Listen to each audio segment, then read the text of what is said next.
নমস্কার বন্ধুরা, আপনারা সবাই দেখছেন সরকারি সংবাদ ইউটিউব চ্যানেল। বন্ধুরা, আর কিছুক্ষণের মধ্যেই ধেয়ে আসে প্রবল ঘূর্ণিঝড়।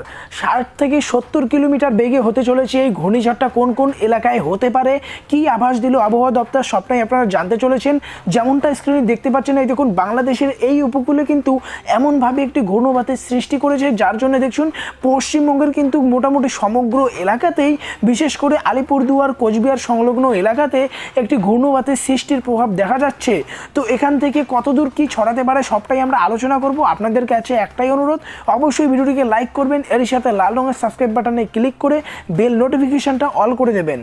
বন্ধুরা, পুজোর মরশুমেই আবহাওয়া দপ্তরের ভয়ঙ্কর ঘোষণা বলেই দিয়েছে যে আর মাত্র কয়েক ঘন্টার মধ্যেই ধেয়ে আসছে প্রবল ঘূর্ণিঝড়। আলিপুরদুয়ার আবহাওয়া দপ্তর জানিয়েছে যে বঙ্গোপসাগরে প্রবল নিম্নচাপের সৃষ্টি হয়েছে, যার ফলে এই নিম্নচাপ অনেকটা শক্তি সঞ্চয় করেছে ইতিমধ্যেই।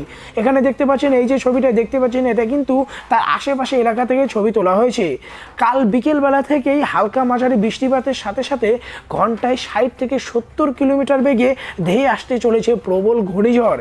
এখানে আরও বলে দেওয়া হয়েছে যে আবহাওয়া দপ্তরের মতে কাল দুপুর 2টোর পর থেকেই এই ঝড় কলকাতায় আসলে পড়তে চলেছে, আর যার ফলে আশেপাশের সমস্ত অঞ্চল যেমন বর্ধমান, নদিয়া, হাওড়া, সুভাষুরি সমস্ত অঞ্চলে এর প্রভাব অনেকটাই থাকবে। এরই সাথে আবহাওয়া দপ্তর জানিয়েছে যে যদি নিম্নচাপের পরিবর্তন ঘটে তাহলে কিন্তু এই ঘূর্ণিঝড়টা থেমে যেতে পারে।